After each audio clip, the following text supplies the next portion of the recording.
2025년 7월 두 번째 거룩한 주일 예배를 주님 일러주신 기도를 함께 드리심으로 예배를 시작합니다. 너희는 이렇게 기도하라. 하늘에 계신 우리 아버지, 이름이 거룩히 여김을 받으시오며 나라의 마옵시며 뜻이 하늘에서 이룬 것 같이 땅에서도 이루어지리이다. 오늘날 우리에게 일용할 양식을 주옵시고 우리가 우리에게 죄 지은 자를 사하여 준 것 같이 우리의 죄를 사하여 주옵시고 우리를 시험에 들게 하지 마옵시며 다만 악에서 구하옵소서. 대개 나라와 권세와 영광이 아버지께 영원히 있사옵나이다. 아멘. 주보에 있는 찬양으로 주님 앞에 나갑니다. 하나님은 너를 지키시는 자, 우리 찬양의 고백으로 나가겠습니다.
교동문 13번 시편 23편 말씀을 한 절씩 교독합니다.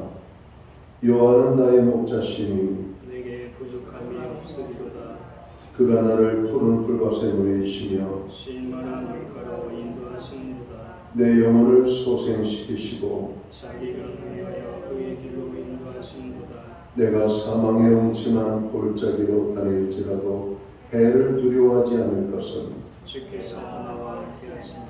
주의 심판이 우리가 나를 하나하시나이다. 주께서 내 원수의 목전에서 내게 상을 차려주시고 기름으로 내 머리에 부으셨으니 의 잔이 넘치나이다. 내 평생의 선하심과 인자하심이 반드시 나를 따르리니 내가 여호와 집에 영원히 서리로다. 아멘. 자리에 착석하시겠습니다. 찬송가 90장 찬양, 오늘 이 찬양을 하나님 앞에 영광을 돌리고 드려지는 예배를 위하여 최영 목사님 기도하시겠습니다.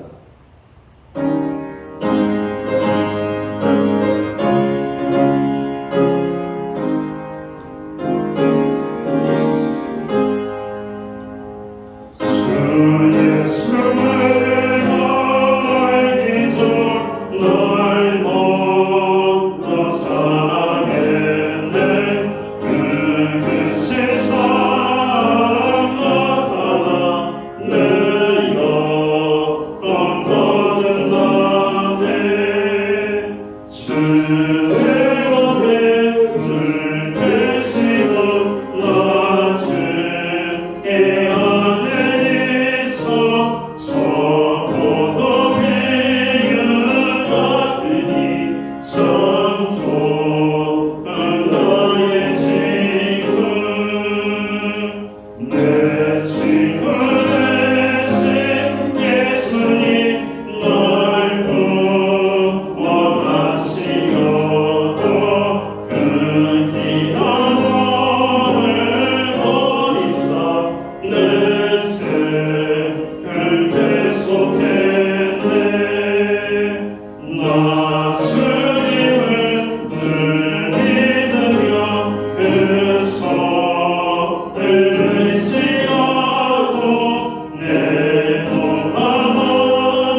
풍성한 참 사랑을 니는 일금을 써야 날 구원하신 예수는 참 좋은 나의 친구.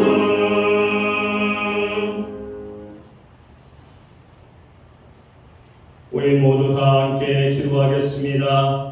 사랑이 많으신 하나님, 이 시간 하나님 앞에 신령과 진정으로 예배합니다. 폭염과 열대야 가운데서도 우리를 지켜주시고 예배의 자리로 인도해 주셔서 감사합니다. 예배드리는 성도들의 신령 가운데 주여 임하시고 은혜의 단비를 내리시고 주님 홀로 영광받아 주시옵소서. 하나님, 신약교를 통해 모든 예배가 풍성해져서 성령의 권능을 세상 속에 쏟아놓는 능력의 제단이 되게 하심으로 진리의 빛을 비출 수 있는 생명의 제단으로 인도하여 주시옵소서. 예배를 통하여 우리 모두가 새심을 얻게 하여 주시옵기 원합니다. 세상 속에 나아가 담대하게 주의 복음을 전파하는 주님의 제자들로 살게 하여 주시옵소서. 예수의 향기를 전파하는 교회와 성도가 되게 하여 주시옵기 원합니다. 주님, 우리의 꿈과 소망인 유초등부, 중고등부, 대학청년부에 성령의 기름을 부어주셔서 새 솟는 새심으로 주의 크신 은혜를 체험하는 귀한 교회가 교회학교가 되게 하여 주시옵기 원합니다. 나라를 위하여 기도합니다. 대통령과 위종자들이 자신의 이념을 내려놓고 하나님의 공의로 다스리는 복된 나라가 되게 하여 주시옵소서. 이 땅에서 악한 세력들을 떠나가게 하시고 하나님이 원하신 나라가 되게 하여 주시옵기 원합니다. 주님, 이 시간 말씀을 선포하시는 담임 목사님에게 성령의 기름을 부으심과 충만하심으로 역사하여 주시옵소서.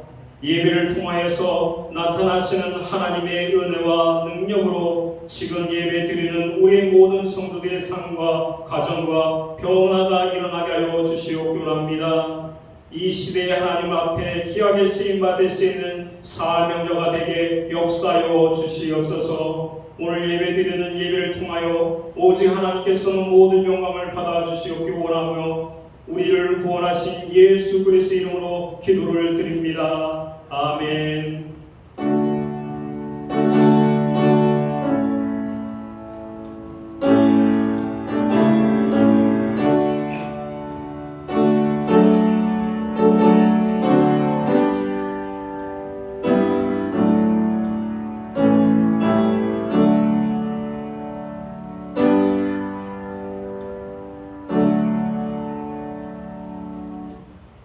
둘째 주 거룩한 주일에 교회와 성도들에게 주시는 하나님의 말씀입니다.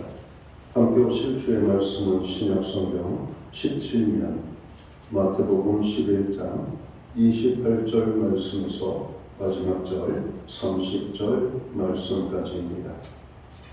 찾으신 말씀을 한 절씩 교독하는 방법으로 말씀을 봉독하겠습니다. 제가 먼저 마태복음 11장 28절 말씀을 봉독합니다. 수고하고 무거운 짐진 자들아 다 내게로 오라. 내가 너희를 쉬게 하리라.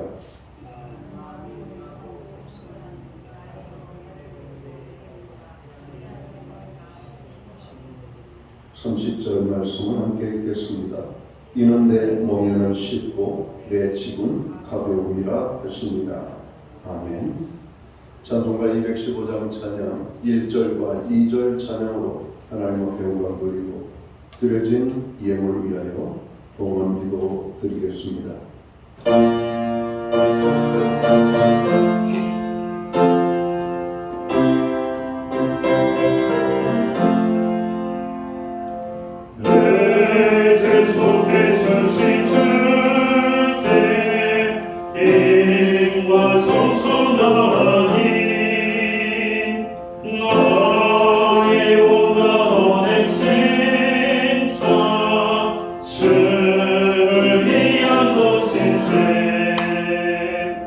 내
드려진 헌을 위하여 공헌기도 드리겠습니다. 여호와는 나의 목자시니 내게 부족함이 없으리로다. 지난 한 주간 하나님 저희들을 기억하시고 긍휼히 여기사 눈동자처럼 지키시며 보호하여 주시고 이끌어 주심을 감사합니다. 하나님의 보호 속에 폭염을 이기게 하시고 우리의 믿음을 지키게 하시며 오늘 거룩한 성일을 맞이하여 아버지 앞에 나가 예배할 수 있는 은혜를 주심을 감사합니다. 이 시간 주의 백성들이 크게 입술을 열어 여호와의 성을 찬양하며 경배하며 나아갈 때 우리의 예배를 통하여 하나님 홀로 큰 영광을 받아 주시옵소서. 예배하는 하나님의 사람들 한 사람 한 사람 위에 한량없는 은혜와 축복으로 역사해 주옵소서. 우리의 마음의 무거운 죄의 사함과 질병의 모든 치유함과 근심 걱정 염려가 사라지고 하나님의 평안으로 저희들을 덧입혀 주시옵소서. 하나님의 은혜로 우리가 살아갑니다. 그 은혜를 기억하며 정성된 헌물로 봉헌의 예물을 올려드립니다. 11조의 예물로 각종 제목의 감사의 예물로 목적성 헌물들과 주일헌금으로 주님 앞에 드립니다. 믿음으로 드리는 그 손길을 받으시옵소서. 어려움 속에서도 하나님의 약속을 의지하며 나아가는 주의 백성들을 받아 주시옵소서. 오늘 또 드린 귀한 손길들을 기억하시며 복 주시되 하늘의 복과 땅의 복으로 넘치게 하시옵소서.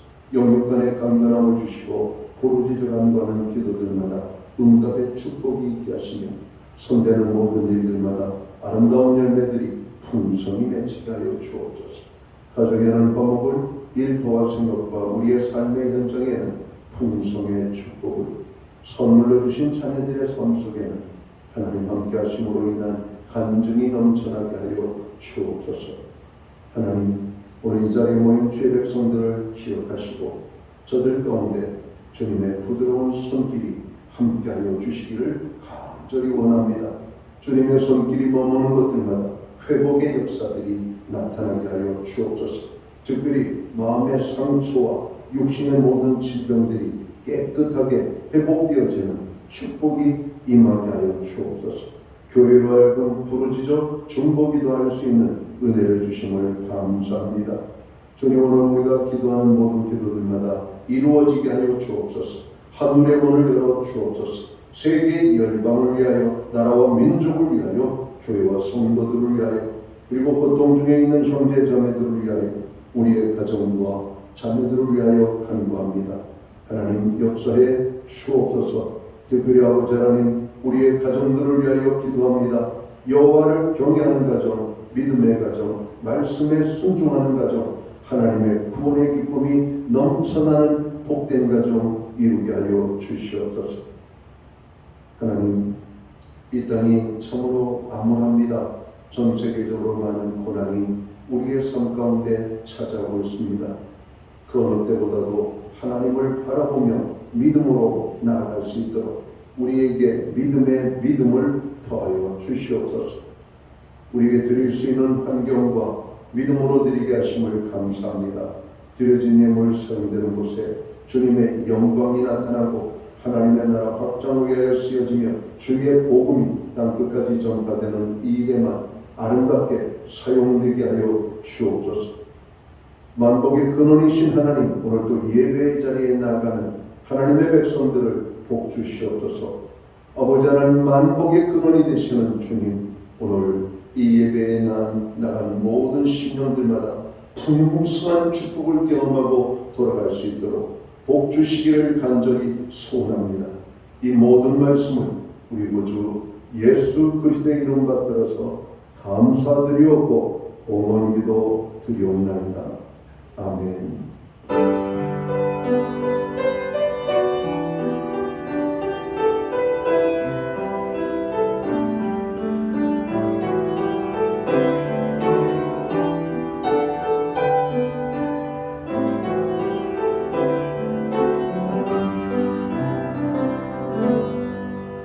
선한 시간 교회를 대신해서 7월 둘째 주 주일 예배에 참여하신 모든 교우들을 환영합니다. 가정에서 영상으로 이 예배에 참여하는 모든 믿음의 본속들에게 주님의 평안과 사랑으로 문안 행사를 드립니다. 앞뒤에 계신 분들, 옆에 계신 분들 서로를 축복하는 사랑의 행사 함께 나누도록 하겠습니다. 반갑습니다. 축복합니다. 무더운 여름을 잘 견디는 여러분이 자랑스럽습니다. 오늘도 예배로 영광을 돌릴 때 큰 은혜가 임하게 되기를 다시 한번 축복합니다. 예배 회복이 삶의 회복입니다. 힘들고 어려울 때일수록 예배에 힘쓰시기를 바랍니다. 교회의 모든 중보기도에 함께 해주시기 바랍니다. 폭염이 지속되고 있지만 여전히 많은 사람들이 건강의 문제로 어려움을 당하고 있습니다. 코로나 및 감기로 인하여 특별히 여러 가지 그런 질병으로 인하여 고통을 받는 분들이 있는데 그들을 위하여 기도하고 오늘 모든 성도들은 건강관리에 유의하시기 바랍니다. 휴가철이 되어진 것 같습니다. 많은 사람들이 가족 단위로 또 개인별로 또 휴가를 떠나는 것 같습니다. 혹시 주일을 빠지고 휴가에 가시는 분들은 꼭 교회 사무실에 연락을 주시면 저희가 함께 기도하도록 하겠습니다. 목장 모임은 방학을 맞이합니다. 8월 24일까지 방학을 맞이하겠습니다. 방학 중이라도 여기 예배를 마치고 함께 기도의 제목을 나누고 삶의 표제를 나누는 그런 시간들을 가지시면 되겠습니다. 방학 중에도 교회는 온라인 성경 공부를 계속해서 제공하고 있습니다. 매주 수요일마다 저희가 성경 공부를 올려드리는데요. 금주는 성령에 대해서 공부를 하겠습니다. 교회학교 여름성경학교가 8월 9일, 10일 양일간에 걸쳐서 진행됩니다. 준비하는 모든 성교를 위하여 기도해 주시고 또 진행하는 데 필요한 많은 부분들이 있습니다. 도움을 주시기 원하시는 분, 또 봉사하기 원하시는 분들은 담당 사역자에게 연락을 주시면 되겠습니다. 기타 다른 교회 소식은 주보를 참고해 주시기 바랍니다. 많은 분들이 폭염으로 열대야로 많은 어려움을 당하고 있습니다. 특별히 연로하신 분들을 위하여 기도해 주시면 고맙겠습니다. 오늘 우리는 신약성경 마태복음 11장 28절에서 30절까지의 말씀을 공독했습니다. 이 말씀 중심으로 내가 너희를 쉬게 하리라 라는 제목을 가지고 함께 은혜의 말씀을 나누고자 합니다. 사람들은 누구에게나 저마다의 수고와 무거운 짐이 있는 것 같습니다. 물론 정도 차이는 있겠지만 대다수의 많은 모든 사람들이 그런 짐을 가지고 있다는 것이죠. 현대인들을 짓누르고 있는 크고 무거운 짐은 무엇일까요?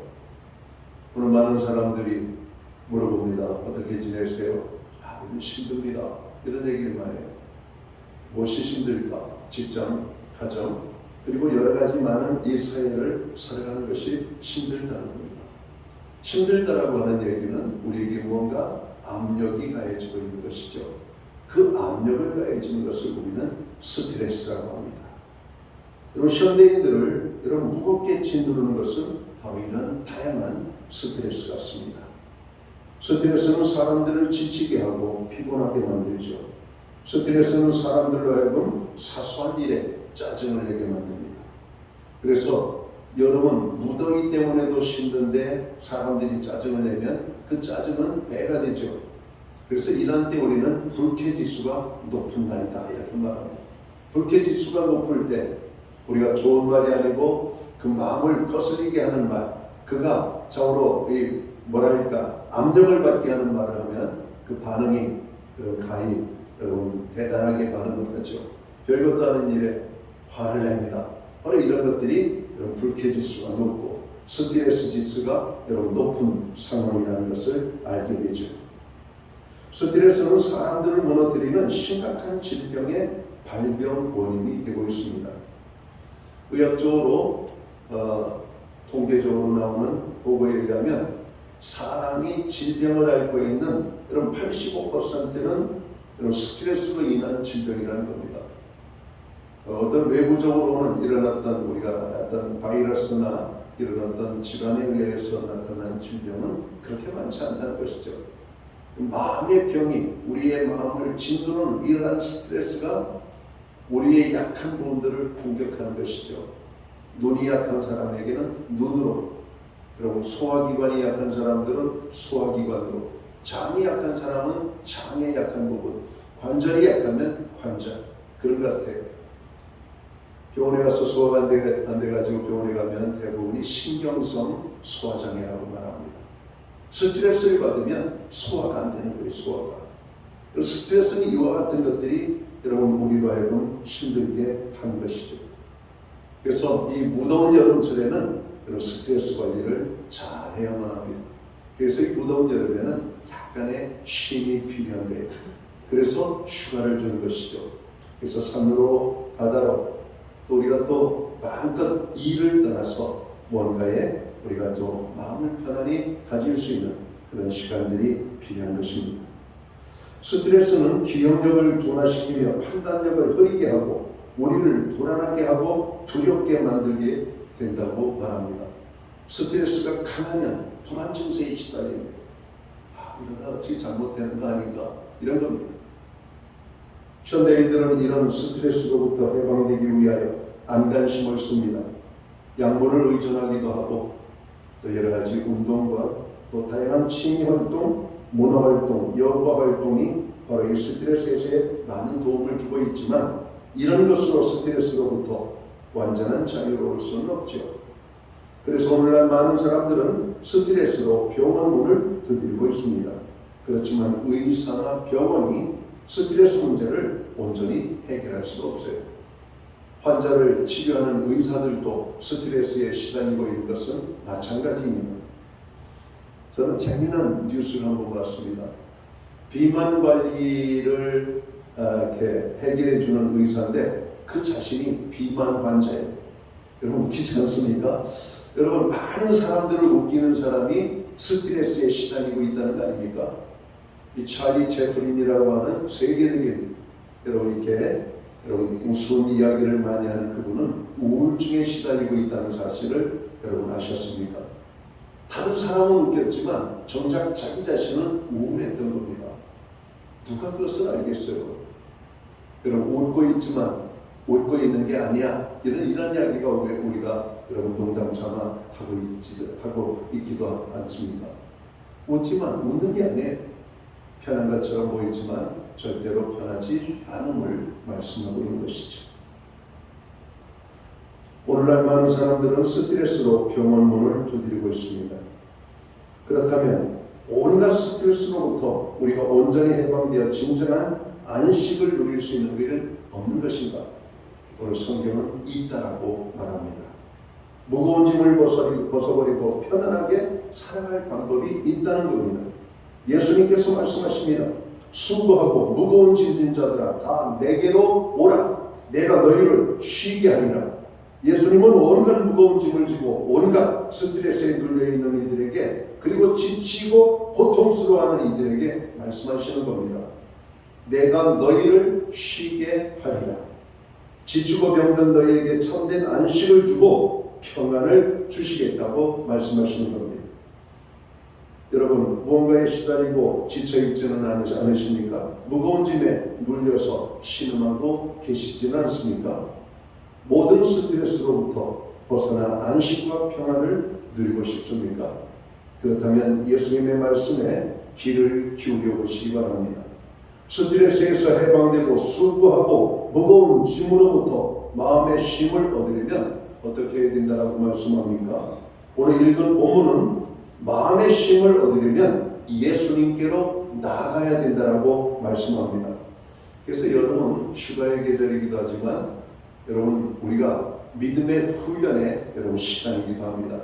그래서 교회에 많은 프로그램들이 수양회를 하죠. 그 수양회 여름에 합니다. 여름에 마음껏 2박 3일이든 3박 4일이든 5박 6일이든 한 주간이든 하나님과의 깊은 만남 속에 들어감으로 말미암아 우리의 모든 삶의 무거운 짐들을 벗어버리고자 하는 바로 그런 모습이 아닐까 생각합니다. 주님께로 나아가는 것이죠. 주님께로 나아가기만 하면 좋으니까.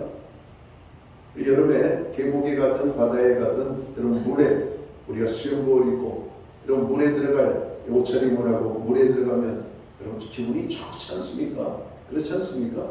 이게 물이 별거 아닌 것처럼 보이는데 한겨울에는 차디찬 물이지만 여러분 무덥고 습한 이런 어떤 날에는 계곡의 물이나 바다의 물에 들어가면 그렇게 우리를 편안하게 해줄 수가 없습니다. 이 물을 사람들이 좋아하는 것 같습니다. 예수님은 수고하고 무거운 짐진 자들아 다 내게로 오라고 말씀합니다. 내가 너희를 쉬게 하리라 말씀하십니다. 단순히 내게로 오라고 말씀하시는 것이죠. 예수님께로 오면 예수님이 힘을 주시겠다라고 말씀합니다. 구약성경 이사야 55장 7절에 보면 악인은 그 길을 불의한 자는 그 생각을 버리고 여호와께로 돌아오라. 그리하면 그가 긍휼히 여기시리라. 우리 하나님께로 나오라. 그가 널리 용서하시리라 말씀합니다. 이스라엘 백성들은 죄의 무거운 짐을 지고 고통 가운데 있었습니다. 그때 선지자 이사야를 보내서 그들에게 여호와께로 돌아오라고 말하는 겁니다. 그 죄의 무거운 짐으로부터 너희들을 쉬게 하시겠다라고 말씀하는 겁니다. 오늘 예수님이 우리에게 말씀하셔요. 오늘을 살아가는 현대인들에게 예수님께로 나오라고 말씀합니다. 예수님은 우리가 얼마나 수고하고 무거운 짐을 지고 힘들어하든지 다 아시고 우리를 부르시고 계시다는 사실이죠. 요한복음 4장에 보면 수가성 여인의 이야기가 등장하잖아요. 예수님은 그 수가성 여인의 모든 것을 아셨던 겁니다.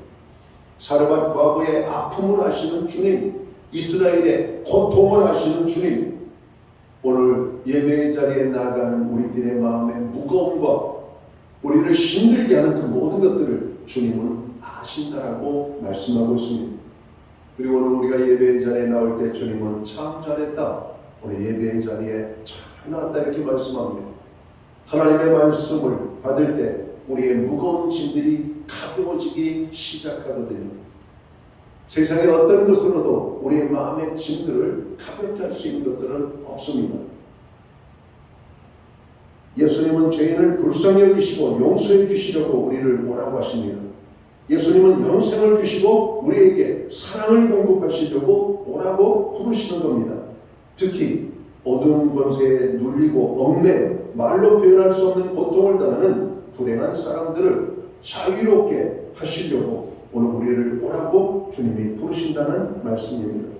그런데 사람들이 예수님께로 나아가지 못하고 있습니다. 왜 사람들이 예수님 앞에 나아가지 못할까요? 그냥 하나님께로 나아가기만 하면 힘을 얻게 되는데 왜 나아가지 못한다라고 말씀합니까? 하나님을 알지 못하기 때문에, 하나님께로 나아가는 방법을 모르기 때문에. 우리가 어딘가를 가려면 교통수단을 의지하잖아요.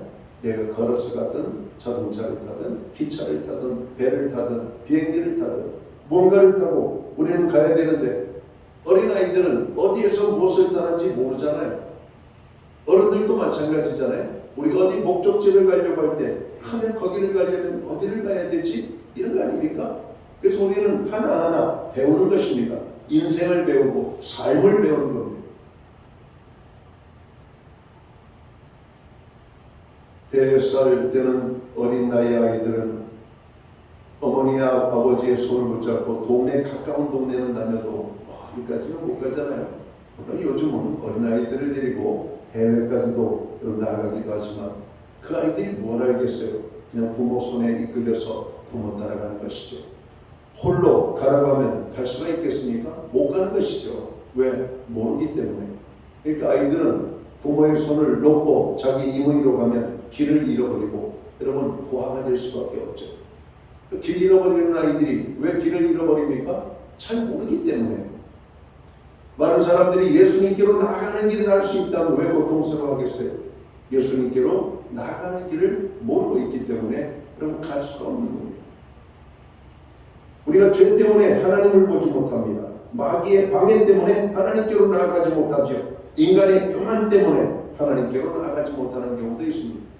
야, 믿는다고 뭐 뾰족한 방법이 있겠어? 야, 교회 다녀가지고 문제가 해결될 것 같아요. 누군들 안 나요.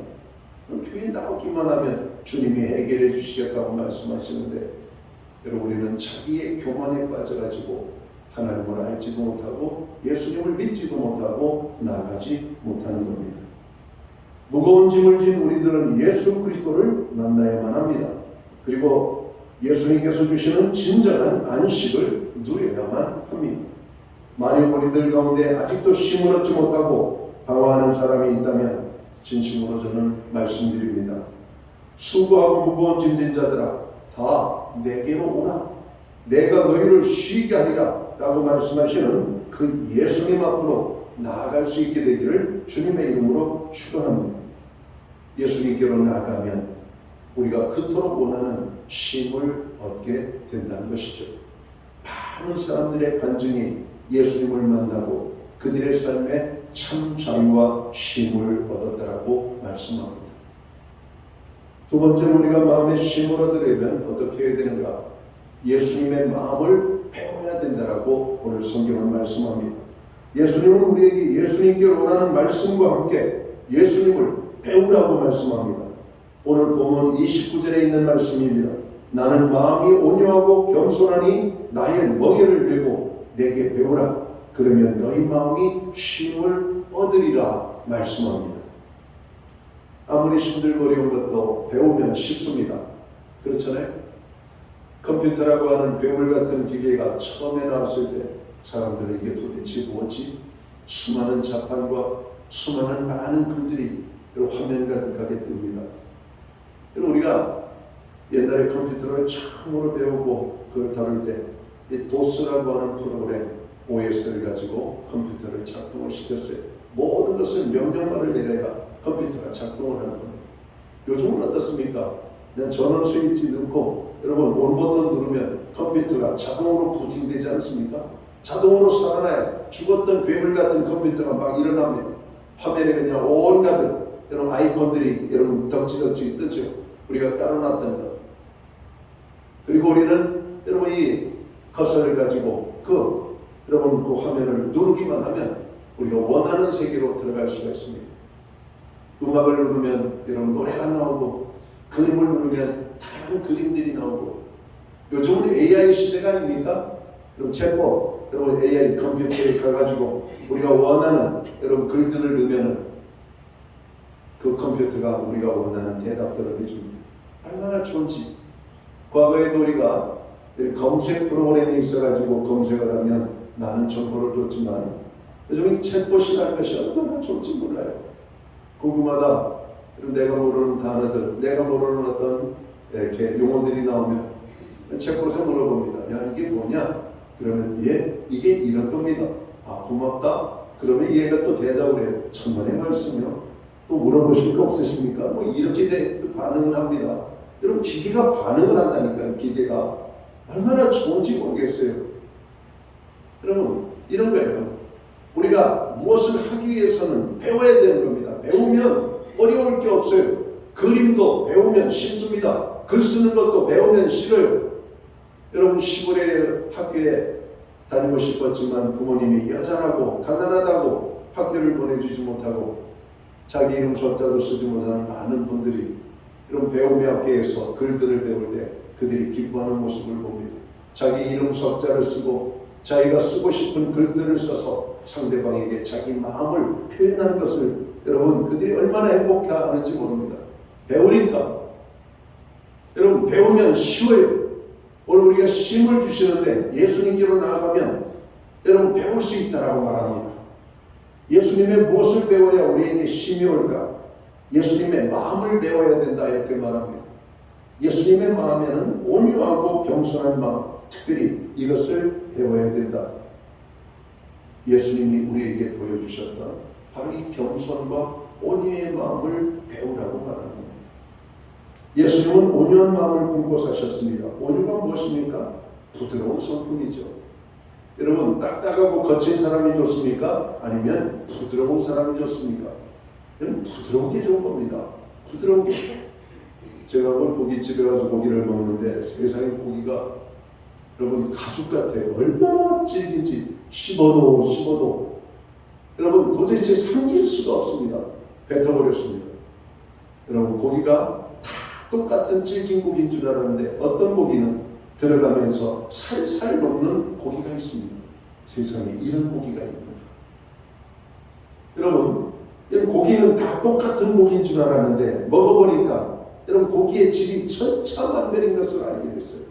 아, 그렇구나. 여러분 우리가 예수님을 알 때 예수님의 마음을 우리가 좀 알아야 됩니다.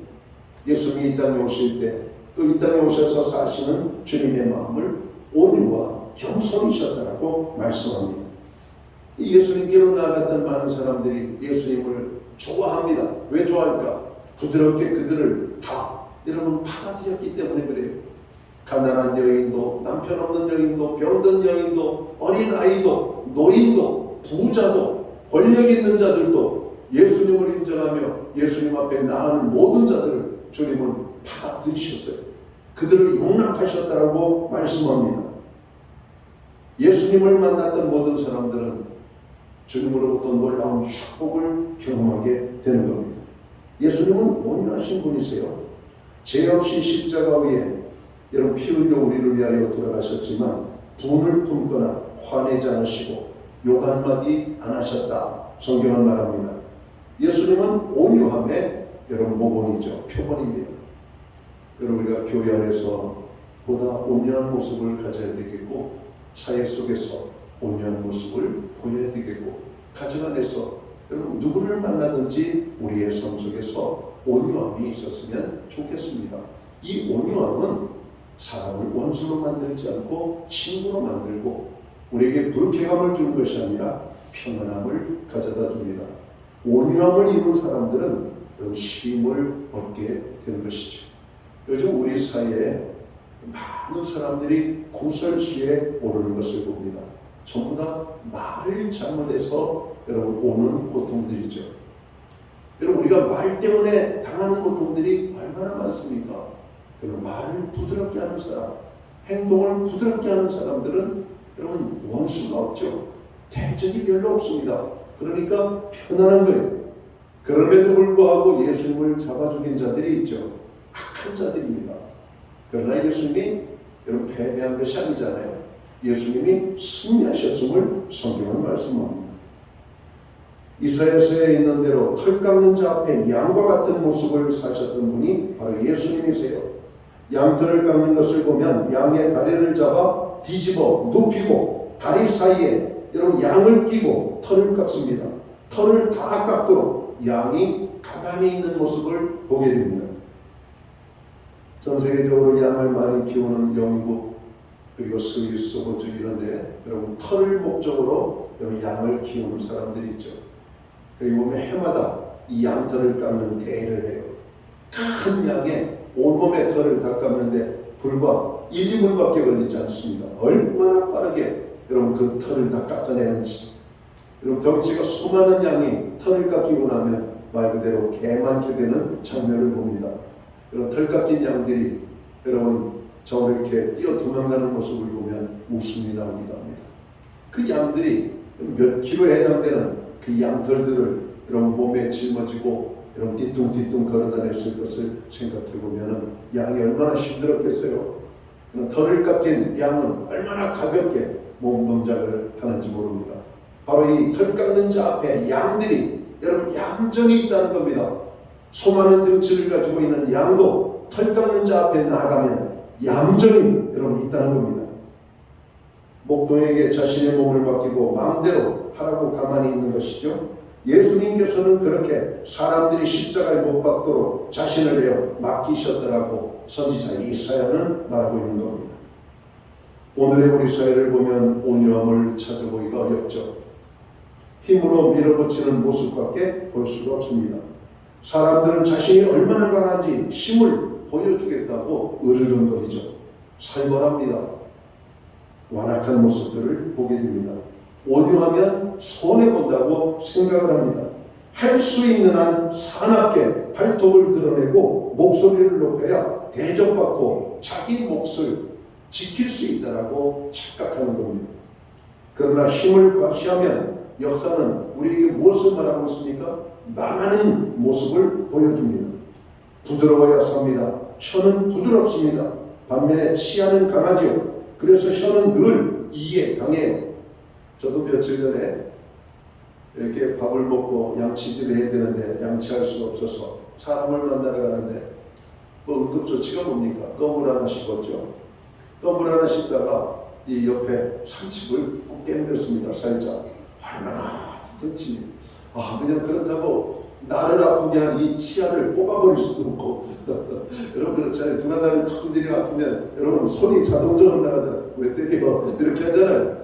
여러분 얼마나 아프든지 나중에 씹힌 데가 또 씹히는 거예요. 그러다 나중에는 꽈리처럼 일어나더라고요. 그래서 이 껌을 나는 씹을 발작 아닌가 보다 이런 생각을 했습니다. 양치를 해야지. 이런 생각을 했어요. 여러분 이 치아한테 혀는 항상 괴롭힘을 당해요. 근데 나중에 보세요. 연세가 많으신 분들을 보면 치아는 하나도 없고 뭐만 남아있어요? 혀는 남아있더라고요. 여러분 부드러움이 강함을 이기는 것을 단적으로 여러분 보여주고 있는 겁니다.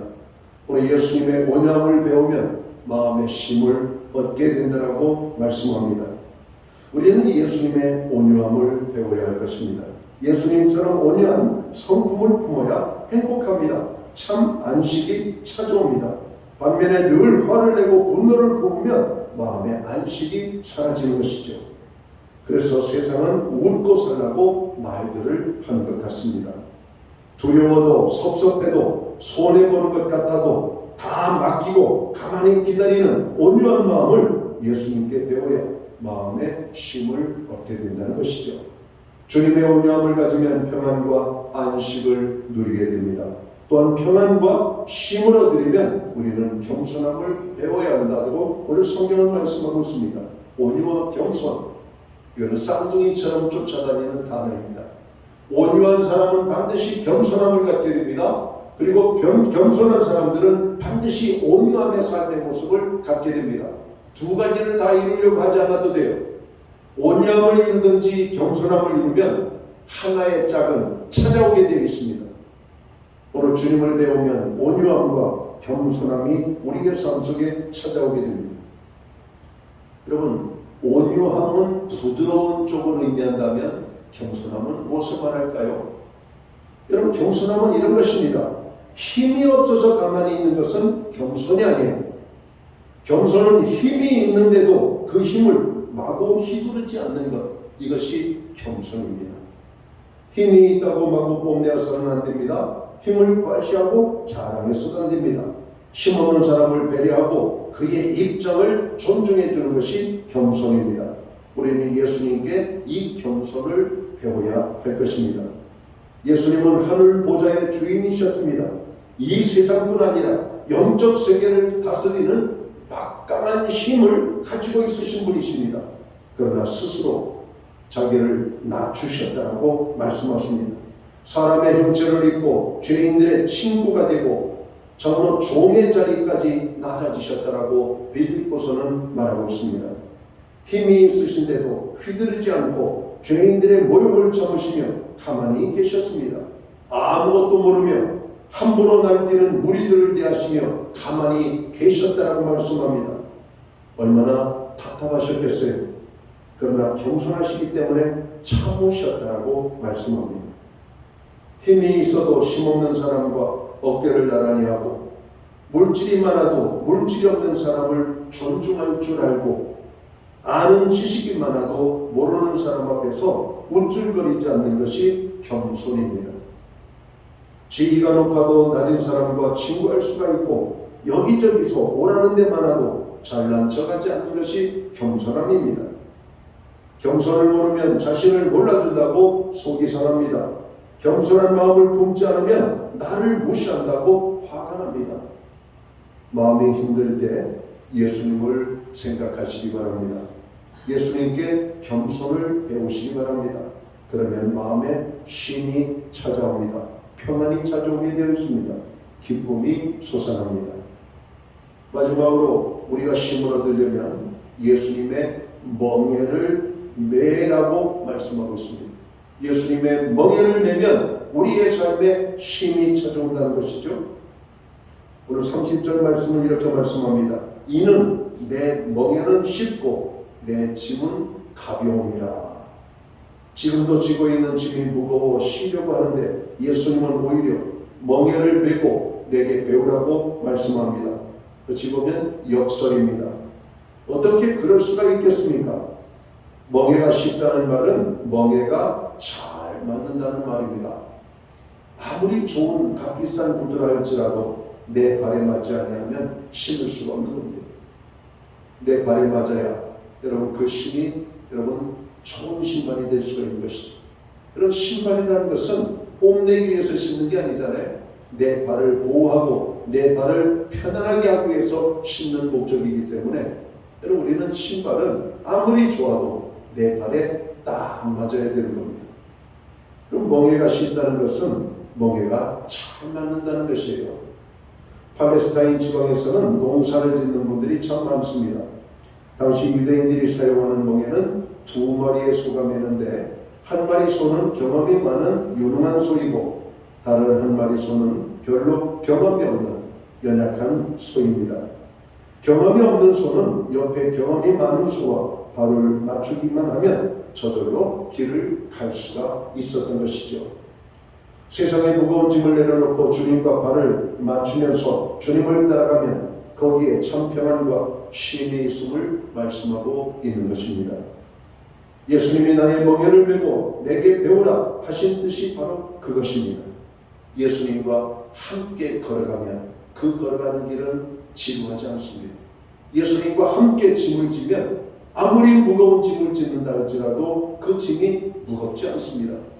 아무리 힘들고 어려운 환경 속에서 우리가 살아간다 할지라도 주님이 함께 하시면 그 환경을 이길 수가 있다는 겁니다. 멍에가 우리에게 맞기 때문에 그래요. 예수님은 유능하신 분이시고 우리는 무능한 분이고 예수님은 강하신 분이시고 우리는 연약한 자들이고 예수님은 다 아시는 분이고 우리는 아는 것이 별로 없는 것입니다. 그 예수님과 멍에를 함께 매기만 하면 우리의 인생은 가벼워지기 시작하는 거예요. 많은 사람들이 예수님을 믿는 것을 짐이라고 생각합니다. 예수님을 믿는 것은 우리에게 참 힘과 평안을 주시기 위한 주님의 사랑입니다. 예수님이 나의 멍에를 메고 내게 배우라 오늘 주님이 말씀하십니다. 우리들이 안간힘을 쓰지 않아도 예수님의 힘을 다 쓰셔요. 우리들이 이 갈 방향을 몰라도 예수님의 방향을 잡고 이끌어 가시기 때문에 우리는 주님을 따라가기만 하면 되는 겁니다. 출애굽한 이스라엘 백성들이 광야에서 40년 동안 방황을 하는 것처럼 보였지만 그들은 하루도 방황한 적이 없었습니다. 예수님이 이끄는 대로 따라갔을 뿐입니다. 예수님이 이끄는 대로 따라간 그들은 광야의 방황에서 인생을 끝난 사람들이 아니라 가나안의 축복을 누리는 삶을 살았던 것이죠. 때로는 예수님을 따라가는 것이 답답하고 내 마음과 같이 빠르게 진행되지 않는다 할지라도 예수님의 온유함과 겸손함을 가지고 주님의 멍에를 끝까지 감당하시기 바랍니다. 주님이 이끄시는 그곳에 참 평안이 있습니다. 주님이 이끄시는 그곳에 쉼이 있기 때문에 그런 것입니다. 우리들이 진정한 쉼을 얻는 길은 자신에게 주어진 일을 예수님과 함께하는 것입니다. 가정의 일이든 직장의 일이든 환경의 어려운 상황까지도 주님이 나와 함께 멍에를 메고 있음을 우리는 알아야 할 것입니다. 우리들이 힘들게 일하는 것 같아도 정말 힘들고 어려운 것은 예수님이 다 감당하신다는 것이죠. 어린아이들이 엄마를 따라다니면서 엄마가 하는 일을 합니다. 여러분 아이들은 별로 힘들진 않아요. 왜? 엄마가 대부분 다 하기 때문에 그래요. 아이는 그저 흉내내고 쫓아가는 겁니다. 바로 우리가 그런 겁니다. 여호와는 나의 목자시니 내게 부족함이 없으리로다. 예수님을 목자로 삼은 양은 행복한 양입니다. 그가 스스로 풀을 찾아 헤매지 않아도 돼요. 마실 물을 찾아 헤매지 않아도 돼요. 그가 자기 살 길을 자기가 여러분 찾아간다면 얼마나 그 양의 삶이 험난하겠습니까? 풀은 고사하고 늑대를 만나 잡혀 죽을 겁니다. 물은 고사하고 절벽에 떨어져 굴러 죽을 뿐입니다. 양이 어떻게 찾아가겠어요?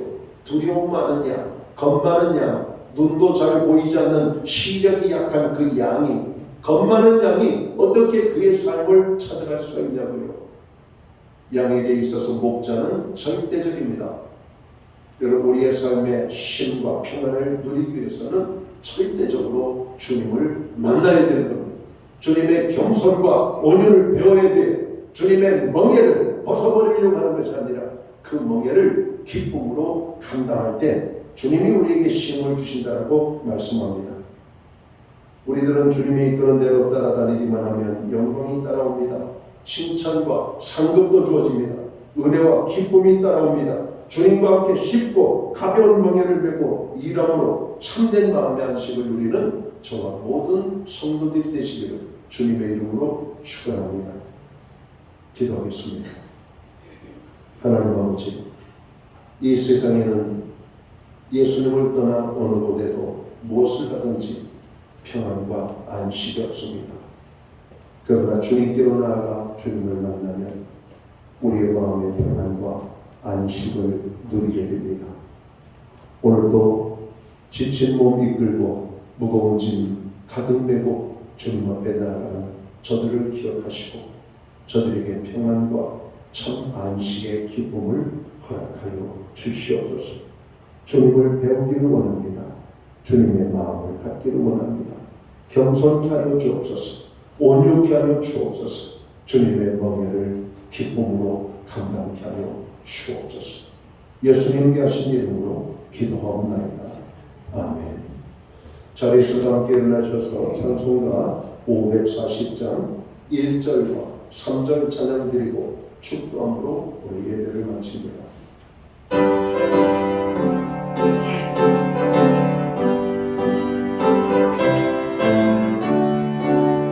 주의 음성을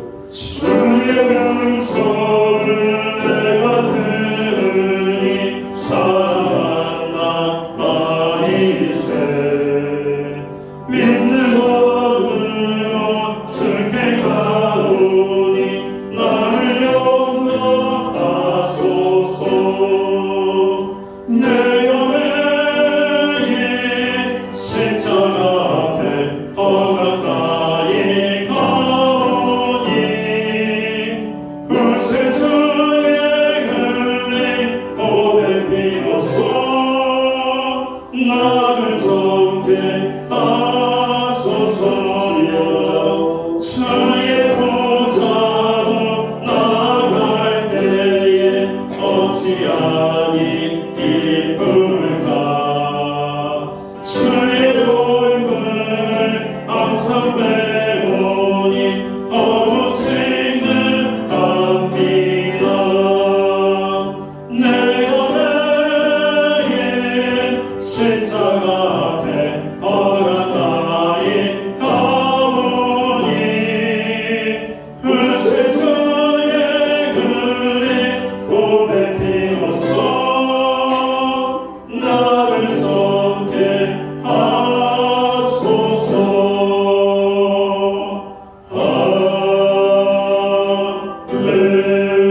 아멘. 기도드리겠습니다.